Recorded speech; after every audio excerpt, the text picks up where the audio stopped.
wabarakatuh.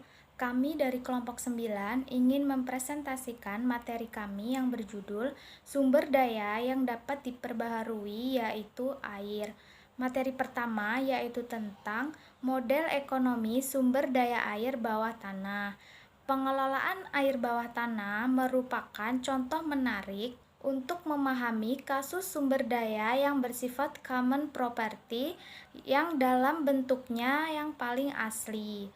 Hal ini disebabkan karena pada saat sumber daya tersebut tidak dimiliki dengan jelas, ia akan menjadi yang paling asli, di mana setiap pengguna sumber daya air meyakini bahwa ekstraksi tidak akan mempengaruhi stok sumber daya air, sehingga depresi dari sumber daya air dinilai tanpa harga. Namun demikian, jika tidak diatur, ekstraksi akan terlalu besar sehingga menyebabkan yang dilakukannya ketersediaan air menurun dan menyebabkan biaya yang sangat mahal. Misalnya melihat bahwa depresi sumber daya air bawah tanah ini menyebabkan dampak ekonomi 3 hal. Sumber daya air bisa menjadi langka karena pemanfaatannya yang berlebihan dan akan menyebabkan kolapsnya kanal yang bisa berakibat pada biaya ekonomi yang sangat mahal. Yang kedua, air bawah tanah dapat diibaratkan uang di bank yang dapat dijadikan cadangan pada saat curah hujan menurun akibat musim kemarau.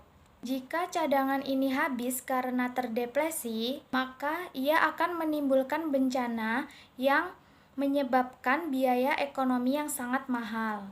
Yang ketiga, ketika ketersediaan air dalam tanah habis, maka biaya ekstraksi akan meningkat, dan apabila pengelolaan yang tidak terkendali, maka biaya ini akan sangat mahal, sehingga salah satu tujuan utama dari pengelolaan sumber daya air bawah tanah adalah bagaimana mengendalikan biaya tersebut.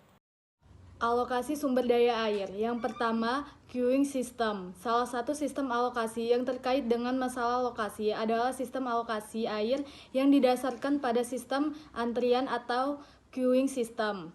Di dalam sistem antrian ini ada dua sistem alokasi yang cukup dominan, yakni riparian water right yang dikembangkan di negara Inggris dan prior appropriation water right yang dikembangkan di negara-negara barat lainnya. Istilah riparian sebenarnya mengacu pada daerah yang berada atau berdekatan dengan sungai maupun danau. Dalam sistem riparian, seseorang pemilik lahan yang berada di daerah riparian memiliki hak yang sama dengan pemilik lahan riparian lainnya, disebut on equal standing untuk pemanfaatan air. Hak kepemilikan riparian ini tidak hilang meskipun pemilik lahan di daerah riparian tersebut tidak memanfaatkan air. Sistem riparian ini memberlakukan prinsip antrian karena mereka yang berada di hulu sungai memiliki hak terlebih dahulu atas air dibandingkan mereka yang berada di hilir sungai. Sistem antrian yang kedua, yakni prior appropriation water right, didasarkan pada prinsip bahwa hak atas kepemilikan air diperoleh melalui penemuan atau kepemilikan secara turun-temurun. Dalam sistem ini, kepemilikan bersifat mutlak, artinya pemilik hak atas air diperbolehkan untuk tidak membagi pemanfaatan atas air kepada pihak lain. Namun berbeda dengan sistem riparian, jika pemilik air tersebut tidak menggunakan sumber daya air untuk kepentingan yang bermanfaat, hak tersebut bisa hilang. Salah satu masalah yang sering timbul dalam sistem appropriation ini menyangkut aspek legal kepemilikan. Penemu atas sumber daya air biasanya tidak dibarengi dengan catatan kepemilikan yang rapi, karena penemuan dilakukan bertahun-tahun sebelumnya. Akibat sering timbul masalah. Yang kedua, water pricing. Salah satu model alokasi sumber daya air yang didasarkan pada water pricing adalah marginal cost pricing atau MCP. Konsep ini telah diadopsi oleh berbagai negara sebagai suatu mekanisme water pricing yang paling banyak digunakan. Mekanisme MCP didasarkan pada prinsip ekonomi bahwa alokasi sumber daya air yang optimal secara sosial adalah di mana manfaat sosial marginal yang diperoleh dari konsumsi air serta dengan biaya sosial marginal yang dikeluarkannya. Manfaat sosial marginal ini dicirikan oleh kurva permintaan terhadap air. Sementara biaya sosial marginal yang menggambarkan kurva supply air menggambarkan biaya yang harus dibayar oleh pengguna untuk memproduksi satu unit tambahan air.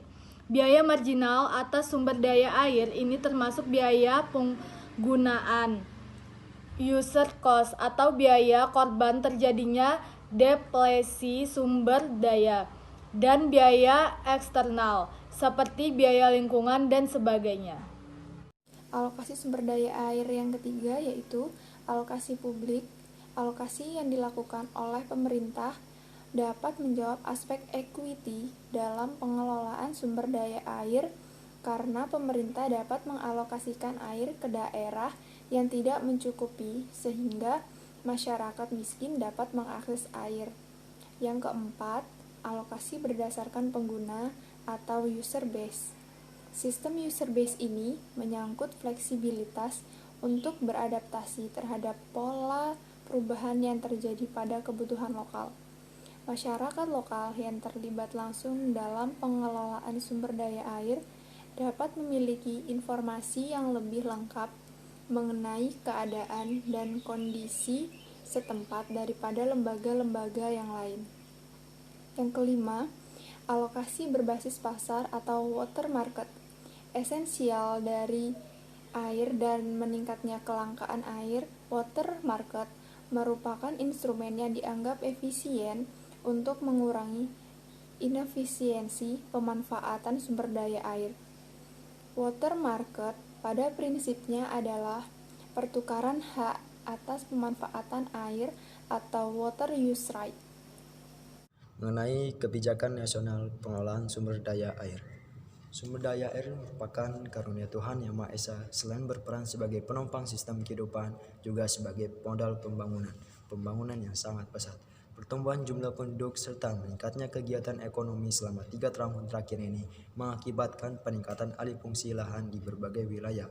Menghadapi realita permasalahan dan tantangan sebagaimana tersebut di atas, diperlukan kebijakan nasional pengelolaan sumber daya air yang berfungsi. Kebijakan nasional pengelolaan sumber daya air ini disusun berdasarkan visi sumber daya air nasional yang dikelola secara menyeluruh, terpadu, dan berwawasan lingkungan untuk keadilan dan kesejahteraan masyarakat di Indonesia, dan berpedoman pada 7 asas pengelolaan sebagaimana telah diamanatkan Undang-Undang Nomor 7 Tahun 2004 tentang sumber daya air, yaitu kelestarian, keseimbangan, kemanfaatan umum, keterpaduan, keserasian, dan keadilan. Kebijakan umum yang ini terdiri dari 4. Yang pertama, peningkatan koordinasi dan keterpaduan pengelolaan sumber daya air. Strategi untuk mewujudkan kebijakan ini ialah meningkatkan efektivitas fungsi dan peran koordinasi Dewan Sumber Daya Air Nasional dalam rangka mengoptimalkan sinergi dan keselarasan program antar sektor, antar wilayah, dan antar pemilik kepentingan. Yang kedua, pengembangan ilmu pengetahuan dan teknologi serta budaya terkait air. Strategi untuk mewujudkan kebijakan ini ialah membangkitkan dan membangun etika serta budaya masyarakat yang menjunjung tinggi nilai dan manfaat air melalui pendidikan formal dan non-formal oleh pemerintah, masyarakat, dan dunia usaha.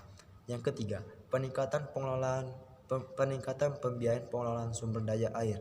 Strategi untuk mewujudkan ini ialah mengembangkan sistem, instrumen, dan kelembagaan pembiayaan pengelolaan sumber daya air yang berasal dari anggaran pemerintah dan memanfaatkan hasil penerimaan biaya jasa pengelolaan sumber daya air secara efisien, efektif, dan berkeadilan dan berkesinambungan. Yang terakhir yaitu peningkatan pengawasan dan penegakan hukum.